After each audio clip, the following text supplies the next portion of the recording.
8、名探偵の告白。探偵は、銅像の頭と首の真ん中にあった箱を開けた。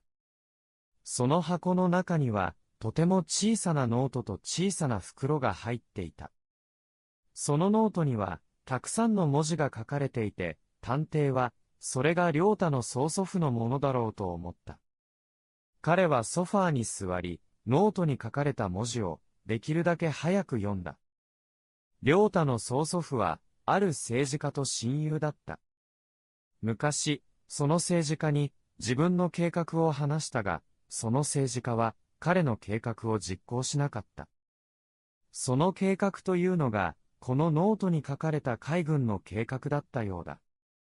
この計画は、今ではあまり役に立たないが、老人が生きていた頃には、誰も考えないような、新しい計画だったんだろう。このノートの最後には、良太の曽祖父が自分の子供や孫に伝えたい言葉が書かれていた。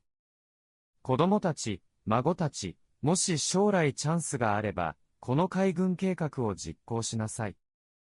小さな袋の中には、ドイツで手に入れた10個のダイヤモンドが入っている。これは、この国がこの海軍計画を実行するために使うものであり、他のことに使ってはいけない。探偵が袋を開けると、確かに袋の中に10個の美しいダイヤモンドが入っていた。ダイヤモンドを見て、探偵は嬉しくなった。隣にいた花江は、ダイヤモンドを初めて見たので、口を開けただけで何も言えなかった。探偵は花江を見て、ダイヤモンドを小さな袋に入れて、ノートとその小さな袋をカバンに入れた。そして、銅像の頭を元の場所に直し、赤い布で覆った。銅像は誰にも触られたことがないように見えた。探偵は花江に部屋に戻って寝なさい。このダイヤモンドは私がもらっておく。その代わり、君がこの家の主人の首から宝物を盗もうとしたことは誰にも言わない。それと、春男という君の恋人はいい人ではないから気をつけた方がいい。と言った。花江はゆっくりとドアに向かって歩き、ドアに着くと後ろにいる探偵を見て、明智さん、あのダイヤモンドを良太さんに返さないんですかと聞いた。探偵は頭を上げ、小さく笑って、どうして返さなきゃいけないんだ私が見つけたダイヤモンドだ。と言った。それを聞いた花江は少し怒ったように、あなたは名探偵、明智小五郎さんですよね。どうしてこんなことをするんですかと言った。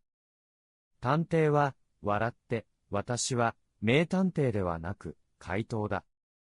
あの日、明智の事務所に誰もいないのを見たので、事務所に入って、あるものを取ったんだ。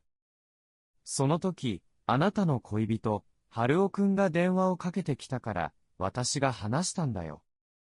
と言った。それを聞いて花江は、あなたの名前はと聞いた。怪盗は何も言わず、少し笑ってから部屋を出て行った。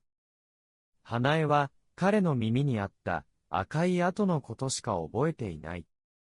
その夜の出来事は、花江以外、誰も知らなかった。そして、花江は、もちろん、誰にもそのことを話さなかった。3日後、明智小五郎から手紙が来た。